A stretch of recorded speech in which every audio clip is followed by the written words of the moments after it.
যাও গো মদিনায়, তোমরা যদি যাও গো মদিনায়, সালাতু সালাম গো আমার, দরুদ সালাম গো আমার কইও নবী মুস্তাফায়। তোমরা যদি যাও গো মদিনায়, তোমরা যদি যাও গো মদিনায়, বিল্লাহি তাকবীর। আল্লাহর নবী চলে আসলেন আবু জাহেলের বন্ধু কাব ইবনে মালিকের সঙ্গে দেখা করার জন্য। কি মজার ঘটনা চলতেছে, একটুখানি গভীর মনোযোগ দেন। আল্লাহর নবী চলে আসলেন আবু জাহেলের বাড়িতে। অনেক মানুষ জমায়েত হয়েছে, মঞ্চ তৈরি করা হয়েছে। কাব ইবনে মালিক এই মঞ্চের চেয়ারের মধ্যে বসে আছেন। অনেক মানুষের ভিড় সরিয়ে আল্লাহর নবী যখন মঞ্চের সামনে গিয়ে দাঁড়িয়ে যায়, কাব ইবনে মালিক আর চেয়ারে বসে থাকতে পারে না।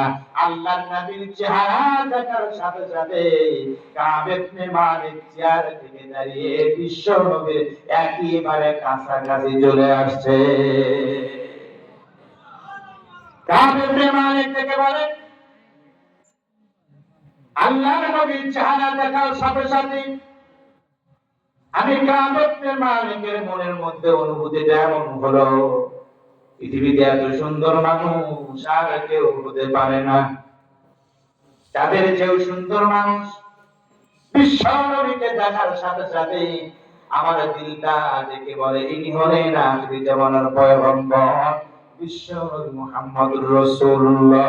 যদি নবী হয়ে থাকে তাহলে পৃথিবীর কোন শক্তি তো তাকে মারতে পারবে না। কিন্তু নবীর চেহারার যে সিমটম, যে অবস্থা, বয়ান, এই কথাগুলো, এই দৃশ্যগুলোর বর্ণনা আমি তাওরাত ইনজিল কিতাবের মধ্যে পড়েছি। আল্লাহু আকবার। আমার মনের মধ্যে ভয় ধরে গেল। না না, বিশ্ব নবীকে তো মারা যাবে না, তাহলে কি করা যায়? কাব ইবনে মালিক বলে, সেই সময় আমি একটা উপস্থিত বুদ্ধি বের করে আমি আবু জেহেলকে ডেকে বলি, শোনো শোনো আবু জেহেল, আমি তোমার ভাতিজা মুহাম্মাদের নবুয়তের পরীক্ষা নিতে যাই।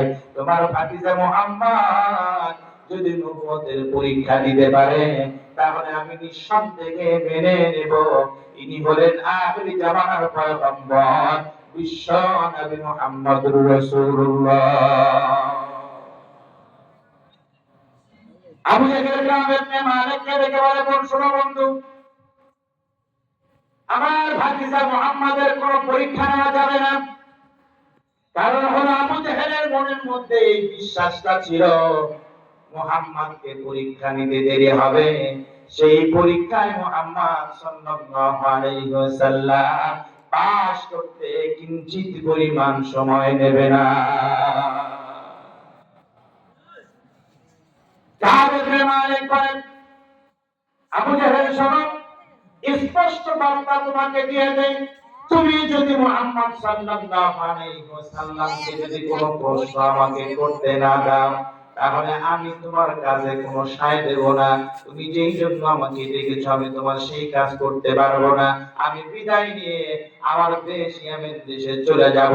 আবু জেহেল চিন্তা করে আয়োজন করলাম, আর যদি মূল উদ্দেশ্যটাই পৌঁছে আমার বন্ধু কাব ইবনে মালিক যদি চলে যায় তাহলে তো আমার এই আয়োজনগুলো সব বৃথা হয়ে যাবে। অনুমতি দেওয়া হলো, কাব ইবনে মালিক তুমি ঠিক আছে আমার ভাতিজার পরীক্ষা নাও। আমার ভাইরা কি পরীক্ষা নেওয়া শুরু করলেন? কিতাবের মধ্যে আসছে কাব ইবনে মালিক একজন সৈন্যকে ডেকে বলেন, যাও যাও, দেরি করো না, এক গ্লাস পানি নিয়ে আসো। এক গ্লাস পানি নিয়ে আসা হলো। আল্লাহ নবীর কাছে যে কাব ইবনে মালিক বলতেছে, পয়গম্বর আপনার চেহারা দেখার পরে আমার মনটা সাক্ষ্য দেয় আপনি হলেন আখিরি জামানার পয়গম্বর বিশ্ব নবী মুহাম্মদুর রাসূলুল্লাহ। নবী গো, আবু জেহেল আমার বন্ধু আপনাকে মারার জন্য নিয়ে আসছে। ও নবী, আমি তো আপনাকে মারতেই পারবো না, নবুয়তের পরীক্ষার মতো যোগ্যতা আমার নাই গো নবীজি। এই যে গ্লাসের পানিটা আপনার সামনে নিয়ে আসছি, মেহেরবানি করে গ্লাসের পানিতে আপনি একটু ফু দিয়ে দেন। কেন পানিতে ফু দিতে হবে? কাব ইবনে মালিক থেকে বলে, পয়গম্বর আমার ধন সম্পদ টাকা পয়সার কোনো অভাব নাই, আল্লাহ পাক আমাকে কোনো ছেলে সন্তান দেয় না, একটা মেয়ে সন্তান দিয়েছে। দুর্ভাগ্যবশত আমাদের এটা হলো প্যারালাইজড অবস্থায় ঘরের মধ্যে 18 বছর পর্যন্ত পড়ে আছে, বিছানায় প্রস্রাব পায়খানা করে, চলাফেরা করতে পারে না। গো পয়গম্বর, আপনার চেহারা দেখে আমার মনটা সাক্ষ্য দিয়েছে আপনি হলেন আখিরি জামানার পয়গম্বর, বিশ্ব নবী মুহাম্মদুর রাসূলুল্লাহ। ও নবী, গ্লাসের পানিতে ফু দেন, এই গ্লাসের পানি যদি আমার মেয়েকে খাওয়ায় দেয়, নবুয়তের বরকতে আল্লাহ পাক আমার মেয়েটাকে সুস্থ করে দেবে। আল্লাহ নবী গ্লাসের পানিতে ফু দিতে যাবেন, ঠিক এমন সময় আল্লাহ পাক জিবরিল আমিনকে পাঠিয়ে দিলেন, ও জিবরিল, যাও যাও, তুমি আমার নবীকে জানায় দাও, আমার নবী যেন কাব ইবনে মালিকের গ্লাসের পানিতে ফু না দেয়। কারণ নবীর সম্মান তো আল্লাহ পাক এত কম দেন নাই, এত দামি নবী আমরা পেয়েছি, এত মর্যাদাশীল নবী আমরা পেয়েছি, যেই নবী যদি আকাশের দিকে যদি আঙ্গুলটা উঠিয়েছেন, আকাশের চারটা দ্বিখণ্ডিত হয়ে গিয়েছে, আকাশের দিকে যদি পা উঠিয়েছে, এই পা জমিনে থাকে নাই, আরশে আল্লাহ পর্যন্ত পৌঁছে গিয়েছে। আল্লাহ নবী সাল্লাল্লাহু আলাইহি ওয়াসাল্লাম দেখে বলেন, ও আমার সাহাবীরা শোনো, আমি পয়গম্বর বড় গৌরবান্বিত, আমি পয়গম্বর বড় আনন্দিত। স্পেশাল পাওয়ার কি, সেই স্পেশাল পাওয়ার জানো? কিয়ামতের দিন ময়দানে মাহশারে লক্ষ লক্ষ নবী আর লক্ষ লক্ষ নবীর উম্মতের ভিতরে আমি নবী আর আমার উম্মতেরা যতক্ষণ পর্যন্ত না জান্নাতে যাবে, ততক্ষণ পর্যন্ত কোন নবী আর নবীর উম্মতেরা জান্নাতে যাবে না। কেমন দামি নবী আমরা পেয়েছি, কোন নবীর উম্মত আমরা? কাব ইবনে মালিকের গ্লাসের পানিতে ফু না দিয়ে বিশ্ব নবী ডেকে বলেন, কাব ইবনে মালিক, তুমি চলে যাও তোমার দেশ ইয়ামেনে, যে দেখো তো দেখি আল্লাহ পাক তোমার মেয়েটাকে কি অবস্থায় রেখেছে। ও পরস্পরের মুসলমান ভাইয়েরা, কাব ইবনে মালিক মক্কার বেশিক্ষণ দেরি না করে ইয়ামেন দেশের দিকে রওনা করলেন। মেয়েটার অবস্থা শেষ পর্যন্ত কি হলো, বেঁচে থাকলো না মারা গেল, শেষ পর্যন্ত করে বলেন তো শোনার দরকার আছে না? লিল্লাহি তাকবীর। কাব ইবনে মালিক কোথায় গেলেন? মনে থাকবে তো? আর ওইদিকে মনে আছে মহিলাদের সাতটা, শুনবেন তো ইনশাআল্লাহ। চলুন কাম টু পয়েন্ট। সূরা আল-কোরআনের তাফসীরের মধ্যে এসেছে নাজিলের প্রেক্ষাপট, কাফের বেঈমান মুশরিকরা বিশ্বনবীর কোরআনুল কারীমের দাওয়াতকে বাধাগ্রস্ত করার চেষ্টা করলো।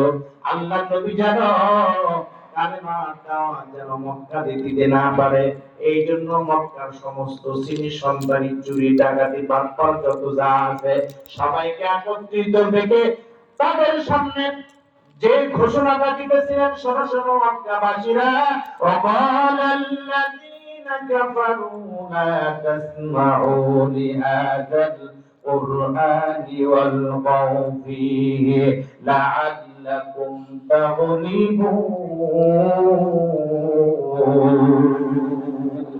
আল্লাহু আকবার। শোনো শোনো মক্কাবাসীরা, যেভাবেই হোক, যে কোনো পন্থায় হোক, যে কোনো আইন করে হোক, যে কোনো কৌশল করে হোক, বিশ্ব নবীর দাওয়াতি কাজকে বন্ধ করে দিতে হবে। এই ইস্তেহারকে সামনে রেখে আবু জেহেল একজন লোককে পছন্দ করে বের করলেন। এই লোকটার দায়িত্ব হলো পুরো মক্কাতে ঘুরবে আর মানুষদেরকে বলবে মুহাম্মদ পৃথিবীর সবচাইতে খারাপ মানুষ। খুঁজে খুঁজে একজন লোককে বের করলেন।